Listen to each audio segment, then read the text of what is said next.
E aí galera, meu nome é Pedro Luque, eu sou o seu monitor de fisiologia aqui no canal #Físio. Na aula de hoje vou falar sobre a introdução à fisiologia humana.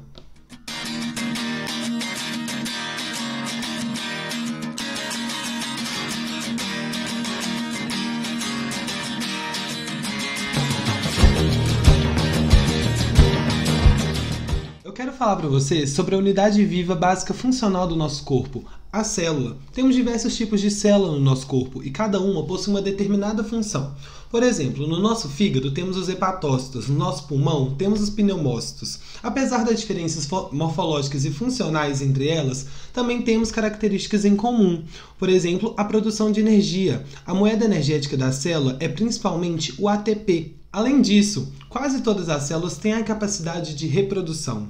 Isso é importante para a reposição tecidual. Por exemplo, se eu tenho uma lesão epitelial, eu vou ter uma cicatrização, eu vou ter uma reposição de células naquele local para curar o ferimento.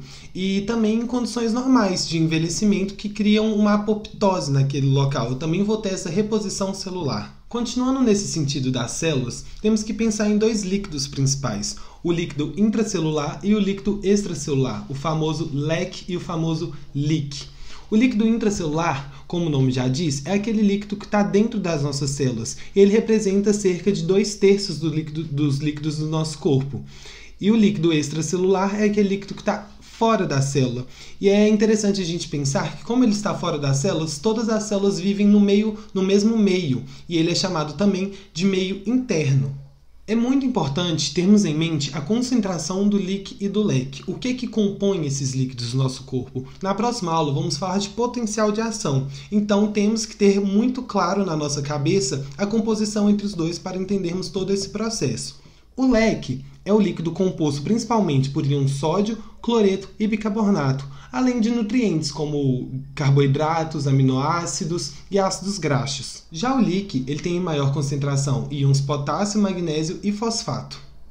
Agora que já falamos esses pontos principais da introdução à fisiologia, eu quero puxar um assunto muito importante, a homeostase. Temos que saber o que é a homeostase, o seu conceito e como que ela atua no nosso corpo. Homeostasia significa a manutenção quase constante das condições internas do nosso corpo.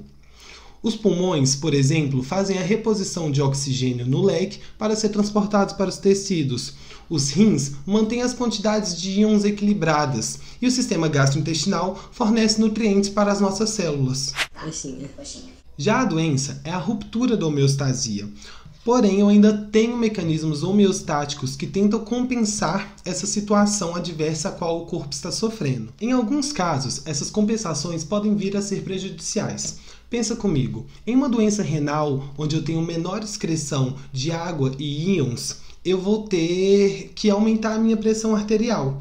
Esse aumento da pressão arterial é um mecanismo homeostático, porque aumentando a pressão arterial, eu aumento a pressão na arteriolar aferente e aumento a minha taxa de filtração glomerular, forçando o corpo a excretar mais água e íons. Porém, se essa pressão arterial se mantém alta por muito tempo, isso vai vir a ser prejudicial para o nosso corpo, porque eu vou ter lesão endotelial, vou ter mudança de fluxo sanguíneo, posso ter uma hipertensão portal, dentre outros problemas. Desse modo, as compensações homeostáticas são importantes para manter a saúde do organismo. Porém, se elas são mantidas a longo prazo, podem vir a trazer complicações. Eu quero trazer agora um pouco da vertente da aula para o sistema circulatório do sangue. Temos que ter em mente que temos dois tipos de circulação. A pequena circulação, responsável pela hematose, e a grande circulação, responsável pela distribuição de oxigênio pelo corpo. Quando o sangue chega no meu lado direito do coração, ele está pobre em oxigênio, porque ele já passou por todo o corpo e distribuiu esse oxigênio entre os tecidos. Então, ele vai chegar no meu lado direito, a bomba cardíaca direita vai conduzir ele para o pulmão, ele vai sofrer hematose, que é a troca gasosa que vai oxigenar esse sangue, e ele vai voltar para o coração.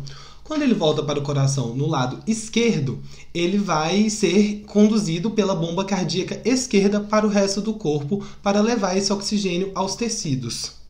Falando agora sobre a regulação das funções corporais, temos que citar o sistema nervoso. Ele é dividido principalmente em 3 estruturas: aferência sensorial, sistema nervoso central e eferência motora. Os receptores sensoriais são importantes para que a gente consiga entender onde está o nosso corpo no ambiente e quais as condições que ele está inserido. É por conta dele que percebemos quando o objeto toca a nossa pele, sabemos exatamente o local e a intensidade.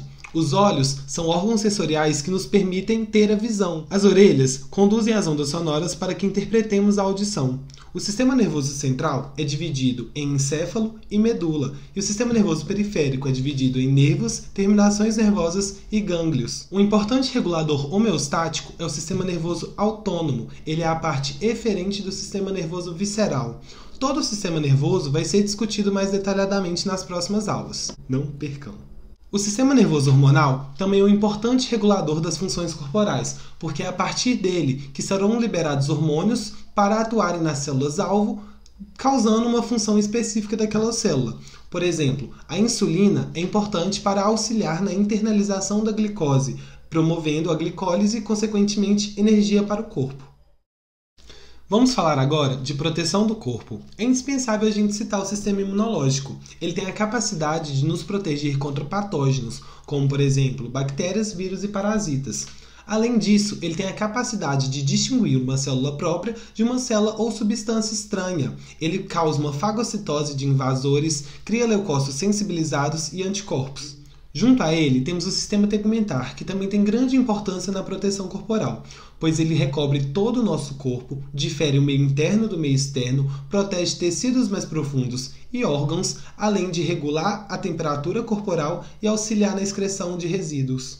A reprodução contribui de forma a substituir e repor a população humana, dando perpetuidade à espécie. Com isso, encerramos a aula de hoje. Espero que vocês tenham aprendido bastante e tenham gostado. Deixe seu like, deixe seu comentário com assuntos que vocês querem ver nas próximas aulas e se inscrevam no canal. Valeu, galera!